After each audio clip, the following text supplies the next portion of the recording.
Bonjour à tous, bienvenue sur Nexus, merci d'être avec nous.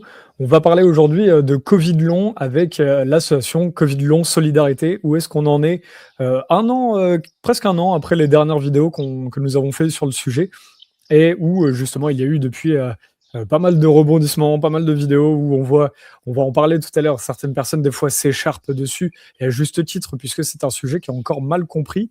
Nous sommes avec Christine Carillo qui est avec nous. Merci d'être avec nous Christine et ce qui est Je t'en très prie. intéressant, vous allez nous parler, vous avez réussi à faire condamner une assurance qui ne voulait pas rembourser cela, qui ne voulait pas reconnaître. Juste avant qu'on en parle, je vous rappelle, le dernier magazine Nexus est disponible. Vous pouvez le trouver près de chez vous, en kiosque, en librairie.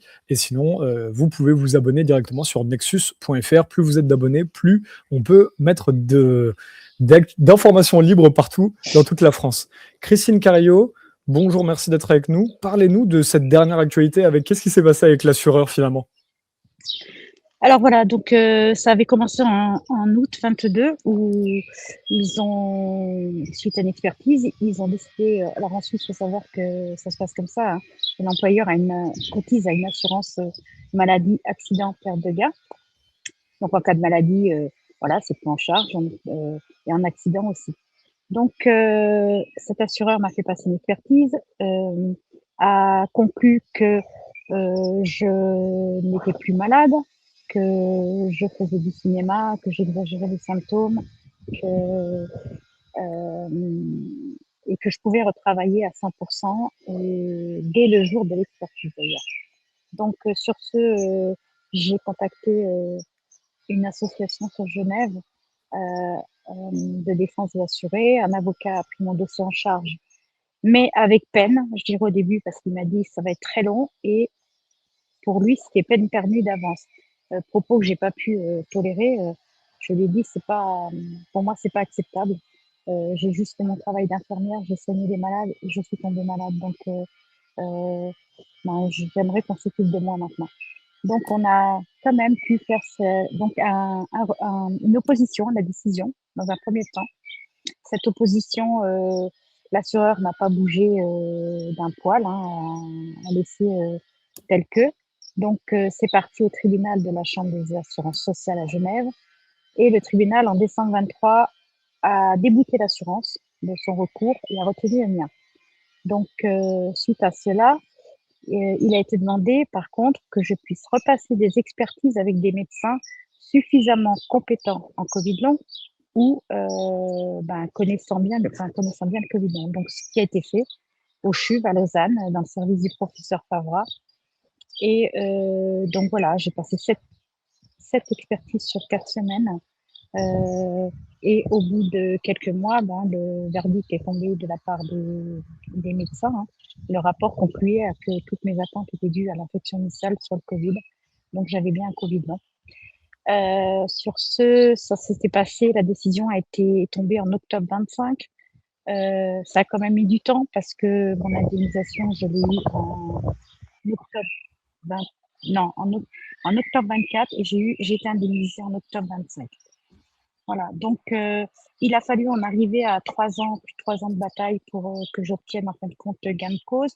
Ils m'ont proposé une indemnisation, une somme, hein, voilà, avec un certain calcul qu'ils ont fait parce que j'aurais dû toucher 167 euros par jour d'indemnité journalière en fait. Bon, c'est un salaire suisse aussi, hein, donc voilà. Parce qu'il faut savoir que depuis août 22, d'un salaire de 3200 euros net, je ne touchais que 400 euros d'assurance invalidité suisse. Voilà. Je n'avais plus que ça. Et donc, ce Et qui est étonnant, c'est qu'au début, l'assureur, donc l'employeur, lui, voulait bien reconnaître, mais l'assureur ne reconnaissait pas le Covid long et disait aussi que oui, c'était un problème psychologique, etc. euh, oui, alors au début, la procédure a été faite comme ça. J'étais dans un service avec 9 malades Covid, pardon, personnes âgées, hein, sur 20 personnes dans mon service. Donc, je suis tombée malade. Mon employeur a fait une déclaration d'accident maladie professionnelle à l'assureur. Ça a été pris en compte. Donc, c'était le 12 décembre 2020. Au 1er avril faut que je réfléchisse, 2022, l'assureur a changé, a dit: «Bah non, je vous passe en maladie simple». Donc je me suis retrouvée avec des factures montant jusqu'à 6 000 francs suisses à rembourser, hein, et en juin 22, donc j'ai eu cette expertise et donc c'est vrai, j'ai les enregistrements, hein, ça, j'ai tout demandé, hein, c'est un droit qu'on a, donc j'ai tout demandé ainsi que le rapport complet et bon, le médecin, essentiellement le médecin, hein, bah, m'a complètement psychiatrisée, psychologisée, en fait, me laissait pas parler, a été très vindicatif, du style, ici c'est moi qui commande, je demande un verre d'eau, il me dit bah j'ai pas d'eau et puis comme tout est enregistré, il s'est peut-être repris, il est allé me chercher une bouteille d'eau. Bizarrement, il y a des petits mots comme ça qui ne sont pas sur l'enregistrement. Hein. C'est assez, ouais, c'est bizarre quand même, mais bon, en tout cas, je sais ce que j'ai entendu. Ça a duré, faut savoir que les expertises durent en moyenne 2 heures et demie à 3 heures. Hein. Donc pour moi, ça a été un calvaire déjà de subir ça. Parce que bon, je dis que j'ai subi parce que c'est la réalité. Et donc, en fait, sur leur compte rendu, alors ils ont utilisé un mot un peu, ça m'a fait rire, du style médical, mais je faisais du ciné, je sais pas quoi. Hein. Enfin bon, voilà. Donc j'exagérais mes symptômes, que pour eux, je n'avais eu aucune atteinte euh, à mon intégrité physique ni mentale au-delà d'un mois à distance de l'infection initiale. Ça veut dire que 12 décembre, 12 janvier, j'avais plus rien. Enfin, je veux dire, ça m'avait pas marqué, alors que j'ai subi un stress post-traumatique, parce que pour moi, ça a été compliqué aussi de voir que j'ai juste fait mon travail et que derrière, eh ben, on nous met à la poubelle comme ça, on nous jette comme des malpropres, quoi. Donc, et surtout de la part d'un médecin, c'est très compliqué en tant qu'infirmière, d'entendre et de lire ces propos-là de la part d'un médecin, quoi. Après, au niveau des tests, j'ai donc vu un psychiatre, j'ai vu un neuropsychologue aussi, et bon, pareil, hein, sur l'écran, travailler sur écran, faire les tests, c'était très compliqué. J'ai demandé à faire une pause. Il m'a dit non, non, non, faut continuer, on n'arrête pas. Je souffrais de martyre parce que j'avais des douleurs neuropathiques. J'ai demandé un verre d'eau. Bon, il a quand même été me chercher pour prendre un antalgique. Mais voilà, ça a été 3 expertises qui ont été vraiment très douloureuses au premier, psychiquement et physiquement. Voilà. Donc, Et, c'est et vrai alors, la que. bonne nouvelle, on va dire la bonne nouvelle là-dessus, en tout cas, Alors, ce qui est intéressant dans votre discours, c'est que les personnes qui seraient aussi, qui auraient perdu énormément d'argent, voire leur travail en oui, bien étant sûr. voilà, touchés par le Covid long, eux, en tout cas, peuvent porter plainte contre leur assureur, comme vous l'avez fait, ne pas se laisser aussi. En fait, c'est-à-dire faire opposition à l'assurance, à la décision. Voilà. Dans un premier temps, on ne porte pas plainte. Oui. L'assureur, de toute façon, fait passer une expertise. Donc après, c'est une opposition à la décision. Si l'assureur maintient ses dires, là, il faut faire un recours au tribunal, à la Chambre des assurances sociales. Heureusement, depuis 2022, l'association Covid en Suisse a fait un travail phénoménal avec toutes les instances, aussi bien l'AI, donc l'assurance invalidité, des médecins, euh, médecins tout corps confondu. Euh, et alors, je perds le fil là. Bon, ils ont fait un travail énorme et ils ont pu mettre en place un certain questionnaire qui s'appelle EPOCA, donc, dont les médecins experts sont obligés de suivre la trame. Voilà, chapitre par chapitre, voilà, soit cardio ou par exemple après tout ce qui est neuro, voilà, donc sommeil et compagnie. Donc ils doivent suivre ça. Ils doivent absolument écouter les malades, entendre les mots MOTS qu'ils mettent sur leurs mots MAX. Voilà, chose qui n'est pas toujours faite et qui n'est pas encore respectée parce que je suis allée dernièrement, de par l'association et puis pour moi aussi, puisque j'étais travailleuse frontalière, je suis allée il y a environ un mois et demi à une table ronde à Lausanne. Il y avait le professeur Favra, l'association suisse était là, et il y avait un conseiller national. Donc, ce conseiller national, à un moment donné, dit euh, nos voisins sont plus en avance et il cite, je crois, l'Allemagne de mémoire et la France. Et là, bon, à la fin de son discours, Donc j'ai pris le micro pour rebondir. Je me suis présentée donc en tant que malade, en tant que ex-travailleuse frontalière et représentante d'associations françaises.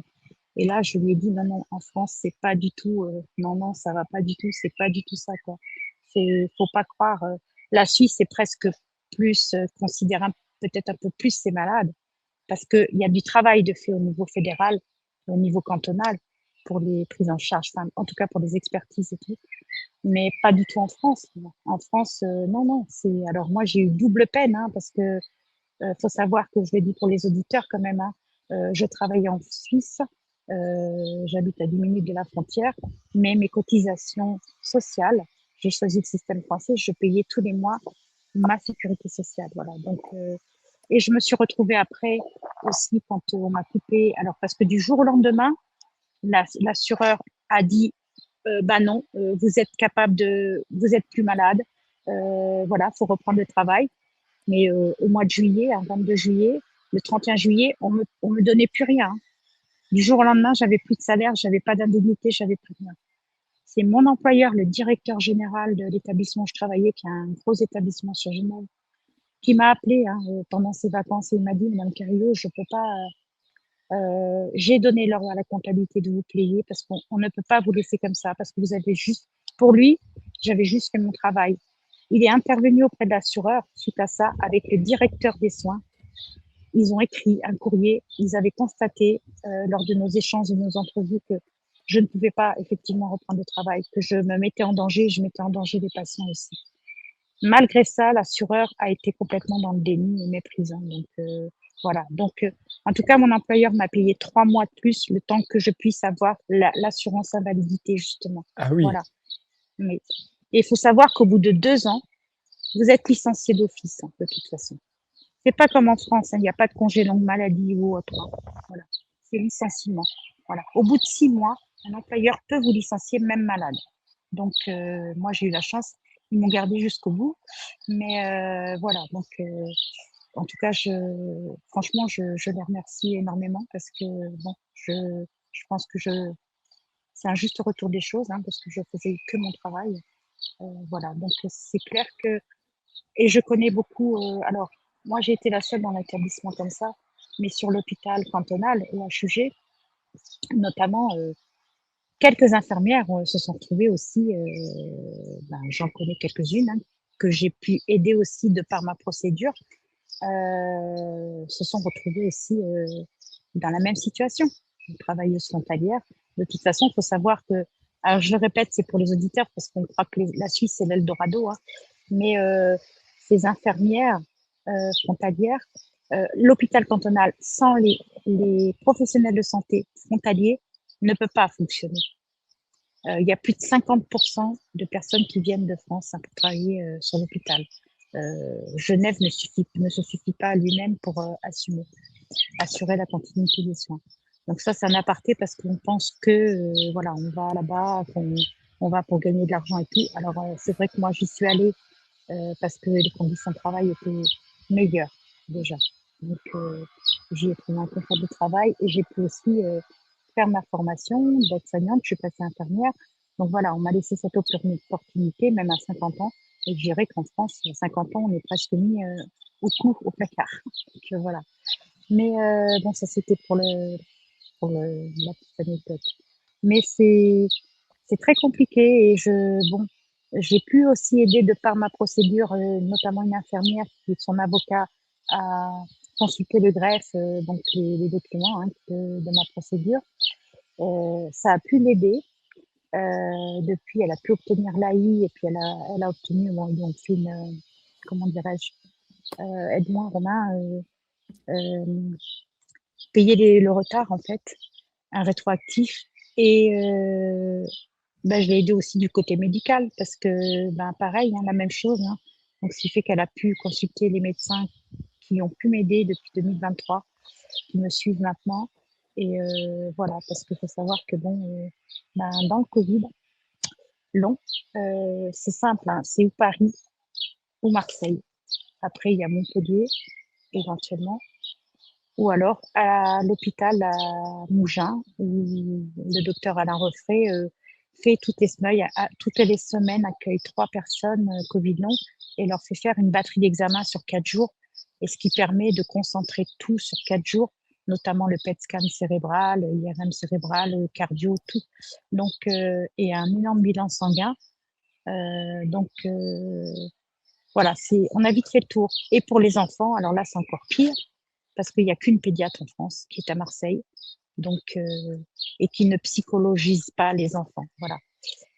Pas plus tard que la semaine dernière, on m'a sollicité pour essayer d'aider une adolescente de 15 ans sur l'hôpital de Bayonne, je ne sais plus dans quel département c'est. Ça m'embête de citer la ville. Et cette adolescente a 2 parents qui sont infirmiers, séparés, divorcés, je veux dire. Et bon, ils ont pris la décision de l'hospitaliser parce qu'elle se dégradait. Et en fait, l'hôpital ne connaît pas le Covidon, ne connaît pas l'EM. Et puis en fait, bon, voilà, c'est statu quo parce que visiblement, faut pas se. Après, la porte est ouverte, ils ont besoin qu'on les aide. Mais en tout cas, visiblement, ils ne sollicitent pas d'aide. Donc, Et là, alors, cet assureur, juste avant que je pose ma petite oui, question, pardon. Non, pas de souci, Christine, c'est passionnant de vous écouter. Je rappelle juste les Cafés Nexus tous les premiers samedis du mois, pour ceux qui seraient intéressés. Le magazine Nexus aussi à trouver près de chez vous. On en profite pour glisser quelques petites informations Bien sûr. euh, dans, dans cette petite minute. Et le festival Nexus qui arrive fin juin, où il y aura toute une journée de conférences et d'ateliers pour essayer de construire un petit peu le monde poétique, pour essayer de comment est-ce qu'on pourrait aller vers un monde un petit peu plus humaniste justement dans le futur. Et là, on est au cœur de ce sujet avec ce dont tu nous parles aujourd'hui. Oui, Comment est-ce que oui. finalement, comment est-ce que Je- finalement on pourrait faire comprendre aux assureurs que il faut ne pas psychologiser si un patient parle, il faut tout de suite pouvoir l'écouter et que finalement, qu'est-ce que disaient les assureurs avant, avant qu'ils soient condamnés? Ils disaient juste non, non, c'est dans votre tête, circulez, il n'y Oui, a c'est rien à ça, voir. c'est qu'en fait, on exagère tout ce qu'on a. Alors, je répète, hein, c'est vrai que moi, cette exercice, je l'ai fait en juin 22, ça faisait 1 an et demi que j'étais malade. Oui, c'est ça. Et c'est vrai que je conçois que c'était compliqué, c'est une maladie qui était récente, mais ils n'ont pas entendu, ils n'ont pas écouté les personnes. Voilà, ils n'ont pas écouté. Alors, je vous parle même pas des enfants, c'est encore pire. Donc, euh, voilà, même nous, moi en tant qu'infirmière, très tôt, alors j'ai eu une forme grave au début, hein, double embolie pulmonaire, pas mal de verres de colis sur les poumons.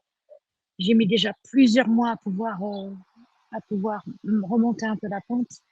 Et c'est vrai que je comprenais pas ce qui m'arrivait en fait. Euh, Moi, je l'ai dit très tôt à mon médecin, j'ai une fatigue qui est pas normale. Je connais pas cette fatigue. Je connais pas ça. J'ai jamais été comme ça, voilà. Des douleurs à n'en plus finir, enfin des brûlures, j'ai froid alors qu'il fait 25 degrés dans la maison. Je suis gelée, couverte jusqu'au cou avec des couvertures et tout. Euh, il fait 32 degrés dehors. Je me rappelle très bien, un jour mon fils est venu et il me dit mais maman ça va pas. Il me trouve avec une veste polaire, une écharpe, tout. J'ai dit, mais j'ai froid, mon fils. Donc, il fait 32 degrés, mais j'ai froid. Voilà. On a froid dans notre corps. C'est pas froid sur la peau. On a froid dans nos Eh oui. os, en fait. Voilà, c'est un exemple très flagrant. Je voulais aussi faire une aparté parce que, vu les commentaires sur certains, bon, c'est pas que, je parle pas que pour l'interview, mais même par rapport à des posts qu'on peut faire ou autres, euh, j'aimerais dire aux personnes malveillantes quand même, qui disent ah l'infirmière elle a été picousée ou ah bah c'est le vaccin voilà ou elle a pas eu le vaccin ou peu importe. 2020 il n'y avait pas de vaccin déjà d'une 2020 et les 2 variants de 2020 début 2021 ont été très destructeurs quand même. Donc on a juste en tout cas moi j'ai fait mon travail comme d'autres ont fait leur travail, comme ils l'ont attrapé peu importe où ils l'ont attrapé, mais je veux dire faut arrêter de critiquer et de dire bah oui c'est parce qu'on a eu le vaccin. Non, c'est pas que ça. Et on a encore des personnes. Pardon d'interrompre ce programme, mais je vous rappelle que le magazine Nexus est un magazine indépendant, sans pub ni subvention, et que sans vous, lecteurs, nous ne pourrions vous proposer du contenu en accès libre comme celui que vous êtes en train de visionner. Alors n'hésitez pas à vous abonner, à offrir Nexus ou à l'acheter au kiosque. Ça. Et on a encore des personnes J'ai rencontré une dame au mois de mai, le mois de mars, pardon, sur un petit stand de sensibilisation que j'ai fait chez moi, qui est venue exprès, 4 ans d'errance médicale, toujours pas de diagnostic. Voilà. Et on lui dit encore que c'est dans sa tête. Et elle dit, je sais pas, quand elle nous a écoutés, quand on a parlé avec elle, elle a dit, bah, ça me rassure parce que c'est pas dans ma tête, quoi. Donc, 4 ans de maltraitance, vraiment. Et comme un petit garçon qui habite pas loin de chez moi, il a 13 ans. On disait que les enfants étaient pas malades. 13 ans, il a. Il est tombé malade début 2020, à 7 ans. 7 ans. Il est, à l'heure actuelle, son papa a arrêté de travailler. Il lui fait l'école à la maison. Alors, ça permet de doser, hein, parce que quand on dit l'école à la maison, ça peut être 1 heure, voire 2 heures maximum par jour, hein. Il a des gros problèmes de santé. D'ailleurs, il est dans le témoignage, le reportage de France 3. Il est très courageux parce que c'est un enfant qui a vraiment. Il en est arrivé là maintenant, par exemple. Sa vessie, c'est un robinet ouvert. Donc, vous ouvrez le robinet et ça coule. Voilà. Il porte des protections, cet enfant. Son papa fait 10 machines en moyenne par jour parce qu'en plus, il ne supporte pas les protections. Donc, il en parle courageusement dans le reportage. Et c'est une preuve. Franchement, moi, ça me touche et ça me touche énormément parce que moi, j'ai 62 ans. Alors, bon, c'est pas une raison, mais je veux dire, quel avenir ont ces enfants? Quel avenir ont les gens, les personnes de 40 ans qui autour de moi, si je prends Priscilla, la présidente de l'ASSO, qui est dans un état catastrophique, Priscilla, hein. Sa vie, elle est en suspens en ce moment, hein. Là, il faut elle est obligée d'arrêter complètement parce elle est touchée énormément du point de vue cardiaque. Et voilà, donc, et nous, on est là debout. Je veux dire, moi, je vais un peu mieux parce que je suis partie 3 semaines vraiment me couper de tout. Parce que ben, on a le cerveau qui part en vrille, c'est-à-dire qu'on fait de la neuroinflammation. Et le seul moyen, c'est d'éteindre cet incendie là-haut pour pouvoir calmer toutes nos douleurs et tous nos symptômes qui se démultiplient. Voilà, donc Et c'est là vrai où que c'est c'est. très Oui, pardon. Non, non, j'allais dire là où je c'est t'en prie. intéressant, ce dont tu parlais tout à l'heure, c'est qu'effectivement, sur le covid long, il y avait déjà effectivement, des symptômes du covid long avant les premières campagnes de vaccination. Donc c'est Mais bien dès, sûr, voilà, oui, oui, c'est mais sur, bah, il faut savoir que déjà en septembre 2020, il y a eu donc l'association Après J20. Alors, je ne reviendrai pas sur la manière dont ça s'est fondé, mais qui a créé l'association en fait très tôt, et la professeure Salmon, Dominique Salmon, le dit très bien, hein, c'est les malades qui ont donné ce nom-là, parce que il y a des malades qui sont tombés malades même fin décembre 2019, mais en tout cas les malades de la première vague, quand on a vu que ça durait 2, 3 mois, 4 mois, on vous dit, ben voilà, quand on dit que c'est comme une grippe, ça va durer 15 jours, voilà. Non, non, non, c'est pas ça du tout, c'est pas ça du tout. Donc c'est les malades qui ont dit, c'est un Covid qui dure, c'est un Covid long, en fait, voilà. Le nom vient, c'est les malades qui l'ont appelé comme ça, voilà. Donc, pour refaire un peu d'histoire. Mais il y a beaucoup, beaucoup, beaucoup de choses à dire, c'est vrai. Donc, on peut pas tout refaire l'histoire de 6 ans sur, une interview. Mais voilà, donc en tout cas, ben, je sais pas. Bon, après, je sais pas si tu veux que j'aborde autre chose, mais non, non, non, non, mais déjà, c'était très intéressant que tu puisses, nous parler de ça, de ces dernières, ah oui, de ce qu'on connaît là-dessus. Parce que là, le fait qu'il y ait justement ce procès-là, qu'il y ait cette condamnation de l'assureur, ça commence à montrer aussi qu'il y a une reconnaissance de cette maladie. Il y avait déjà eu cette oui, reconnaissance l'été dernier, on en avait parlé. Donc oui. voilà, on essaie petit à petit d'essayer de comprendre un sujet qui est mal compris, hein. Oui, Oui, et puis revenir en fait sur alors donc quand on avait fait des interviews l'année dernière, donc le Conseil d'État, puisqu'on avait porté l'affaire au Conseil d'État, donc notre association, au départ en juin 24, on a initié ça donc avec l'aide de Michel Zinkeller, le député qui avait initié cette loi, et Amélie Théron, l'avocate qui travaillait sur cette loi dans son équipe parlementaire. Donc là, le Conseil d'État, il y a 2 associations qui nous ont soutenus, donc UNSO Santé publique et UPGCS, voilà, qui ont, au mois de mars 20, je suis désolée, 24, non, 25, ils ont soutenu la procédure. Voilà. Donc, on les remercie énormément d'ailleurs. Et le Conseil d'État nous a donné raison au 1er juillet 25 et a imposé au gouvernement de mettre en application la loi sous 12 mois.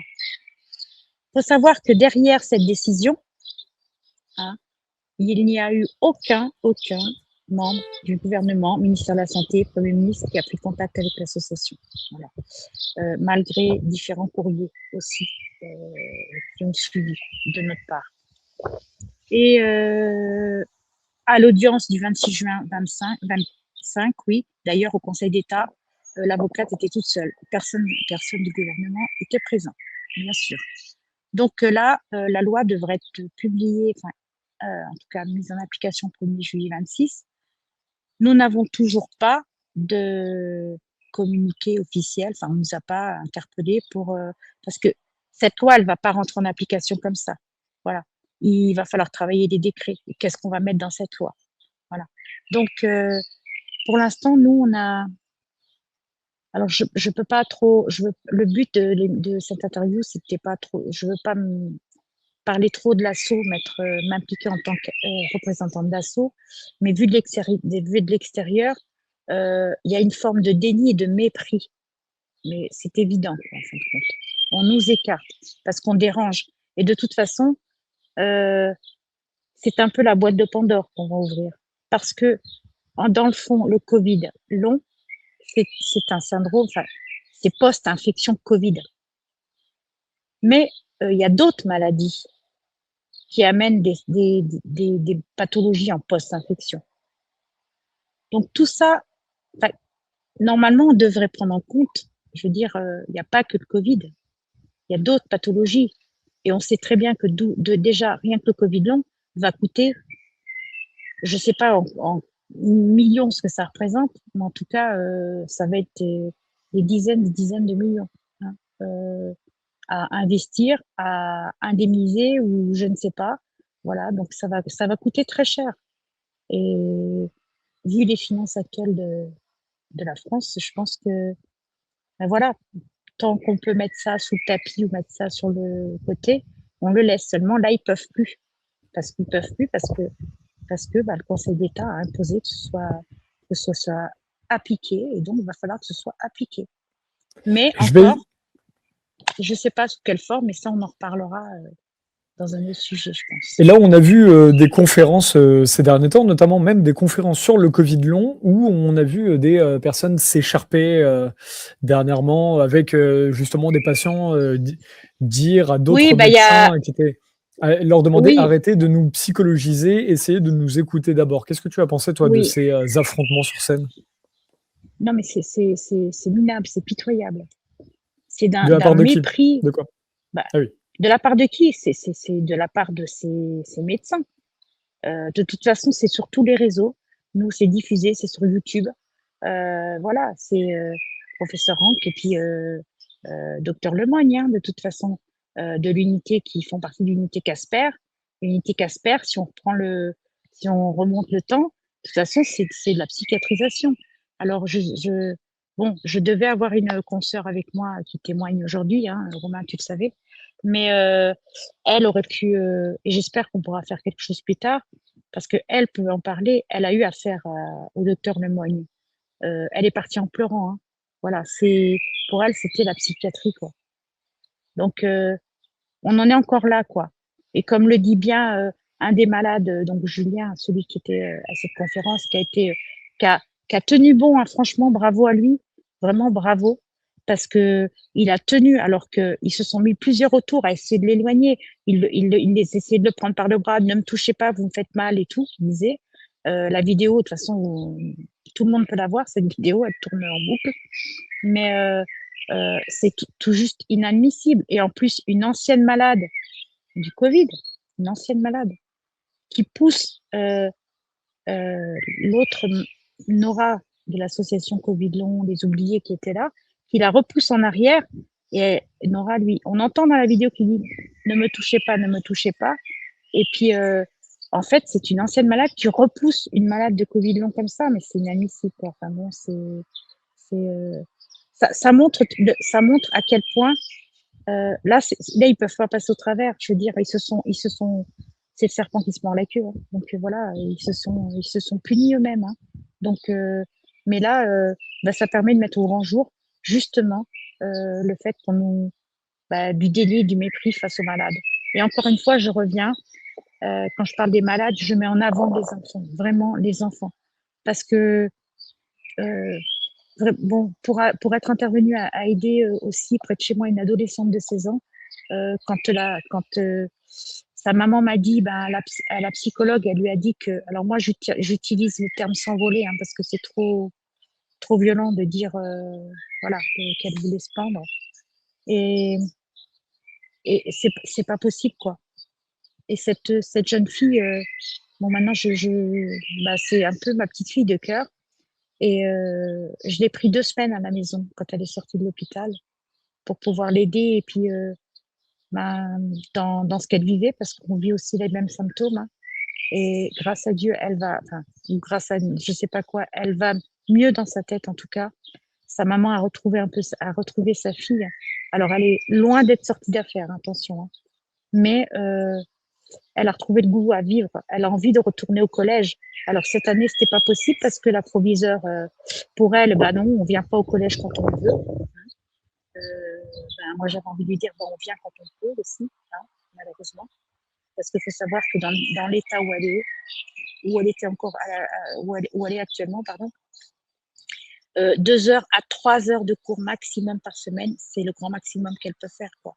C'est ça qu'il faut avoir conscience de ça, que les efforts cognitifs sont très énergivores aussi, hein.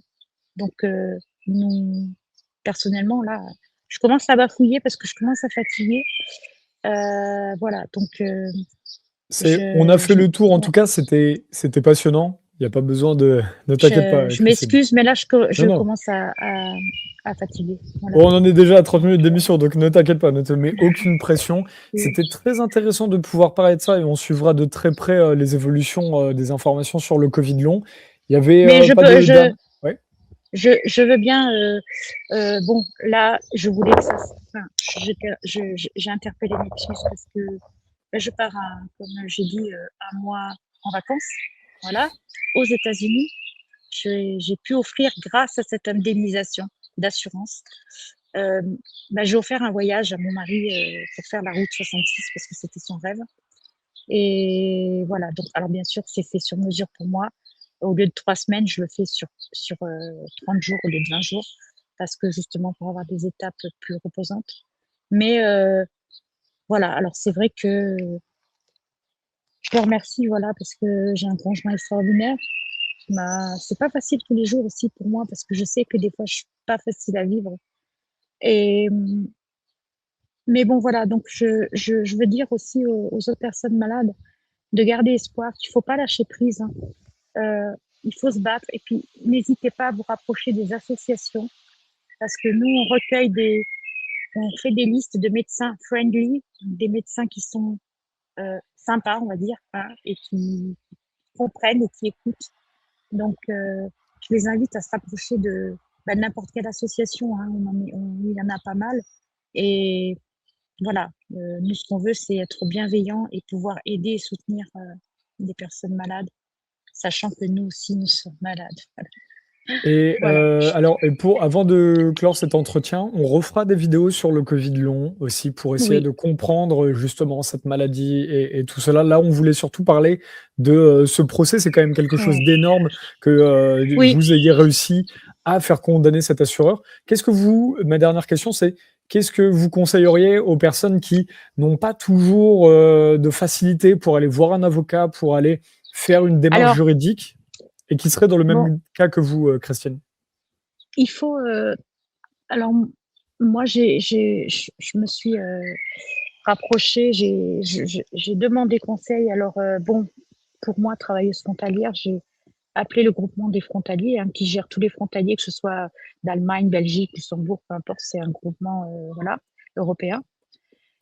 Et c'est eux qui m'ont conseillé, ils ont des juristes et tout, et c'est eux qui m'ont conseillé d'aller sur cette association à Genève. Alors après aussi, je dirais qu'il faut essayer. Alors il y a des personnes qui baissent les bras relativement vite parce qu'ils disent j'ai pas les moyens ou autre. Alors c'est vrai que moi, sur 2 ans à peu près de procédure, le temps que ça aille au tribunal, en plusieurs fois, j'ai versé 1 500 € à peu près. Hein. Sachant que comme j'ai gagné et j'ai obtenu une belle somme, alors ça paraît, on va dire, ouais, elle a touché le jackpot. C'est juste ce qu'ils me doivent sur 6 ans de salaire. Hein. Voilà. Donc le calcul est vite fait hein, quand on gagne 3 200 € par mois. Donc voilà. C'est juste c'est ce qu'ils me doivent, c'est ce que j'ai perdu à cause du Covid et à cause d'eux aussi. Voilà. Donc il faut pas baisser les bras. C'est vrai que c'est facile à dire. Moi, j'ai touché le fond en 2022. J'ai pas honte. Juillet 22, j'avais envie de m'endormir et pas me réveiller. Je le dis comme ça. Euh, et bon, ayant mes enfants à côté, c'est vrai que bon, j'ai rebondi assez vite, 2 à 3 semaines. J'ai dit, je peux pas. En fait, j'en ai fait une force. Je me suis dit, je ne peux pas laisser le Covid l'emporter sur moi. Quoi. Je peux pas. J'ai rien fait de mal. Voilà. J'ai pas demandé à être malade. J'ai pas demandé à perdre mon boulot parce que j'adorais ce que je faisais. Non, donc tout ça, j'en ai fait une force en fait. Alors je dis pas que c'est facile. Hein. Franchement, ça a été très compliqué pour moi. J'en ai passé des nuits blanches à me lever avec ça, à me coucher avec ça, à manger avec ça parce que j'y pensais tout le temps. Pas de projection d'avenir. On ne sait pas ce qu'on va devenir. Je me dis si je reste avec 400 francs par mois, ben, c'est super. On avait encore notre maison, un fils au collège et je me dis mais je voyais venir le fait qu'on n'allait pas pouvoir finir de payer notre maison et tout. Donc voilà, c'est vrai que c'est très compliqué.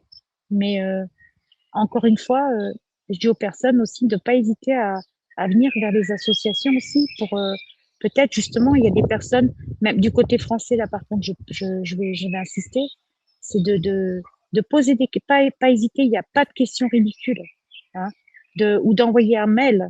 Il y a des sites internet aussi pour les assos et de le faire en privé, d'avoir des discussions. Moi, je sais que bon, on a beaucoup de personnes qui nous sollicitent pour plein de choses. Hein, ça va être divers et variés, la maladie, démarches et tout. Voilà, parce qu'en France aussi, il y a, il y a quelque chose qui est compliqué, c'est toutes les démarches administratives. Et d'ailleurs, MDPH, ALD, tout ça, c'est compliqué, compliqué. et là, justement, quelqu'un qui a des difficultés avec ses démarches ou même qui voudrait essayer de faire comme vous, parce que plus vous serez aussi à aller faire des recours juridiques face aux assureurs qui n'écoutent pas finalement les citoyens, qui n'écoutent pas les malades qui essaient d'alerter, qui n'écoutent pas les lanceurs d'alerte, c'est très important qu'il y ait des personnes qui fassent des démarches juridiques. Parce que plus vous allez être à faire cela, plus justement ce sera Exactement. ancré dans le droit. Tu as fait évoluer le droit aussi avec cette nouveauté. Ma question c'est, est-ce que les personnes qui sont dans ton cas peuvent aussi contacter l'association Covid Long Solidarité pour que vous les aidiez à faire ces démarches? Après, oui, bien sûr. Après, on a nos limites, bien sûr. Mais moi, je sais que bon, sur France, alors, il y a, bon, par rapport à la procédure, bien sûr qu'on peut aider, qu'on peut aussi faire profiter de l'expérience qu'on a du terrain. Hein. Faut savoir que, en fait, on apprend aussi. On a appris sur le terrain. Hein. Donc, même des aides qu'on fait ou des recours, par exemple MDPH, j'ai aidé des personnes, euh, j'ai appris sur le terrain. Et puis, bon, je suis peut-être un peu un bélier, hein, j'enfonce des portes aussi un petit peu des fois. Je suis pas du genre à me laisser faire. C'est vrai qu'au niveau de l'assaut, on a toutes nos qualités, mais moi, je suis un peu le bélier.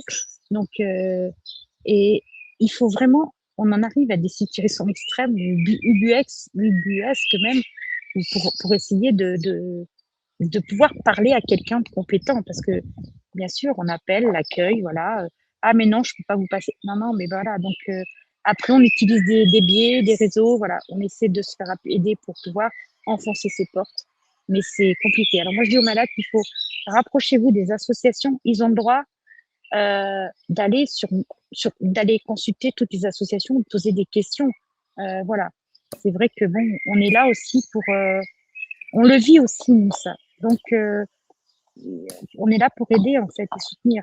Donc, je sais pas si je réponds vraiment à la question, Ah mais si, tout à en tout fait. cas, du côté suisse, moi, je sais que de par mon expérience, maintenant, je peux dire aux gens, et c'est ce que j'ai fait avec notamment une, plusieurs, mais notamment une qui a pu faire évoluer sa situation, de dire voilà, moi j'ai fait comme ça, n'hésitez pas à contacter tel avocat de telle association. Voilà, même l'avocat qui m'a défendu, je lui ai dit, est-ce que je peux éventuellement vous envoyer d'autres personnes dans mon cas si jamais. Mais bien sûr, alors, à savoir que c'est une association, les frais que j'ai payés d'avocat sont beaucoup moins importants que, que si j'avais dû passer par un avocat enfin, toute seule comme ça avec un avocat. Hein. Alors, comme j'ai effectivement eu une belle indemnisation, c'est vrai qu'à la fin, il m'a fait sa facture. Alors, qui est honorable par rapport à, bon, j'ai dû payer aux alentours de 7 000 euros sur 3 ans de procédure. Et croyez-moi qu'il en a fait des courriers, des mémoires, des comptes rendus, je sais pas trop comment on appelle ça. Mais voilà, donc ça a demandé beaucoup de travail aussi. Mais non, il faut pas baisser les bras. Euh, Moi, je dis souvent, et je le disais à mes enfants, j'ai toujours dit ça à mes enfants aussi, essayez, vaut mieux essayer plutôt que de dire j'aurais dû essayer. Voilà. Bravo Christine. Merci pour ces messages. Et on... J'ai pas de mérite, je me suis juste battue toute seule parce que pour moi, il était inconcevable. Euh, j'ai dit je n'ai rien fait de mal, j'ai soigné, j'ai tout perdu, même ma vie au niveau physique, psychique, voilà, ça laisse des traces. Et j'ai dit j'ai tout perdu et je demande réparation, quoi, qu'on reconnaisse mon état. Voilà. C'est tout ce que je demandais à la base. Je voulais qu'on reconnaisse euh, ma maladie professionnelle et c'est tout. Bon. Et ben après, il y a le côté finance aussi, parce que quand on perd tout du jour au lendemain, c'est clair que je perds 7 ans de cotisation retraite. Ça aussi, c'est important. Hein. Je veux dire, c'est pas négligeable. Hein. Je perds quelques centaines d'euros de retraite, hein, ça c'est sûr. Hein. Mais bon, j'ai pas perdu la vie, c'est déjà ça. On me dira, il y en a peut-être qui vont dire ça parce que les commentaires sont parfois assez virulents. Mais je dis à ces personnes, j'espère que ça vous arrivera pas parce que ça n'arrive pas qu'aux autres non plus. Et qu'il faut des fois rester un petit peu plus humble et modeste. Voilà. Parce que derrière ça, il y a des gens il y a eu des suicides aussi. Voilà. Donc, le dernier en date, c'est un jeune qui s'appelait Samuel. De mémoire, je crois, je sais plus s'il avait 22 ans ou 24 ans. Ça date du mois de janvier, je crois, de 2026. Et il est parti s'envoler à l'étranger, en Belgique. Voilà.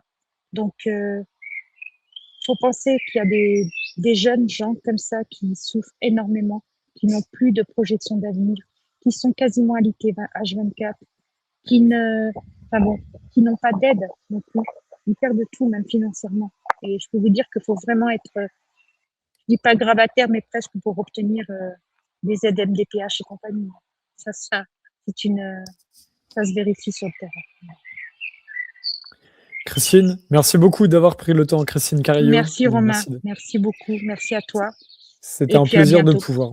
C'était un plaisir de pouvoir écouter cela et n'hésitez pas à suivre effectivement, là tu parlais en ton nom, mais n'hésitez pas à vous rapprocher de Covid Long Solidarité si jamais vous avez des symptômes que vous n'arrivez pas à expliquer.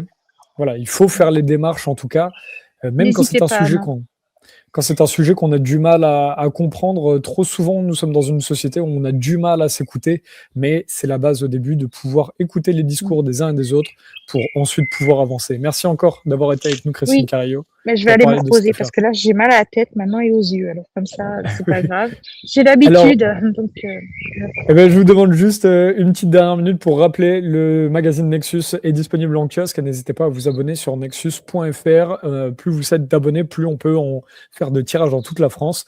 Les cafés Nexus ont fait des ateliers pour débattre de société, de politique à partisans, mais de la vie de la cité. C'est tous les premiers samedis du mois sur l'adresse qui s'affiche sur l'écran. Et il y a le festival aussi fin juin, n'hésitez pas à venir. On va être nombreux, pareil, pour avoir des ateliers, des conférences, pour essayer de construire un petit peu le monde de demain, avec un petit peu plus d'humanité, on espère. Christine.